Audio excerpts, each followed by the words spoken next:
Let's go and talk about what's happening on the quilting bed. Thank you for being here at Brenda's Quilting Studio. It's always a joy for me to have you here sharing in these beautiful quilts. This tradition is so delightful to everybody who can receive a beautiful quilt from a family member or a loved one.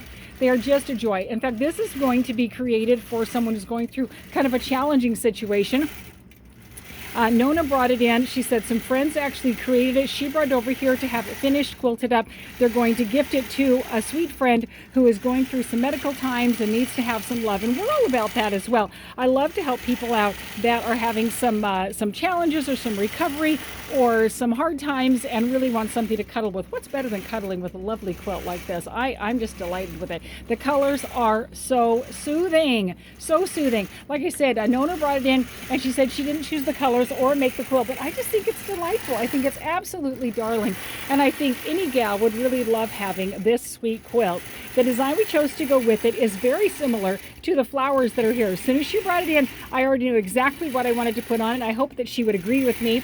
It's my delightful flower swirl. And look at how sweet those flowers are. They look exactly like the flowers in the big blocks right here. It's perfect. It's meant exactly for it. I love it. And then we chose to use my purplicious color of thread. There's a couple of colors. We could have gone with the light turquoise. Yeah, we could have gone with kind of that denim blue.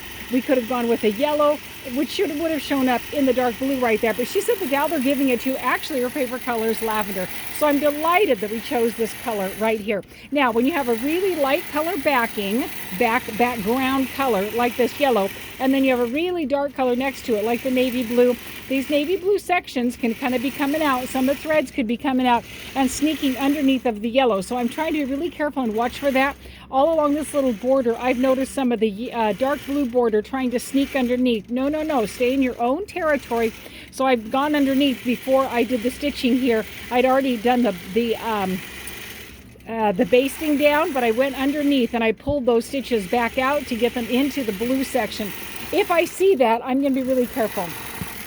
I'm going to be watching for that all along the quilt, especially now that I know that there's a possibility of that happening on the quilt. That can be an issue right here. The friendship star right here, you can see this has like a half square triangle. That means you're going to be having some bias edges. When you have bias edges, my friends, you need to be very gentle in the cutting, in the placing, in the pinning, in the stitching, in the pressing, all of that. We don't want to have any distortion in the creation of the triangles and the squares that we're putting together right there. Delightful fabric, isn't it? So fun.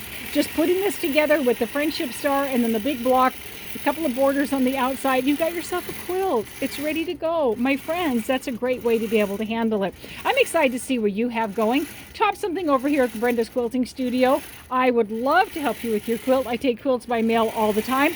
We can have a conversation. The intake form is very easy. Follow on Facebook, follow on Instagram. You'll see pictures of Nona's quilt over there with lots of other tips and ideas to go with it. And be sure and follow along the journey over here. I so appreciate you being here at Brenda's Quilting Studio, and I can't wait to see what you are going to make.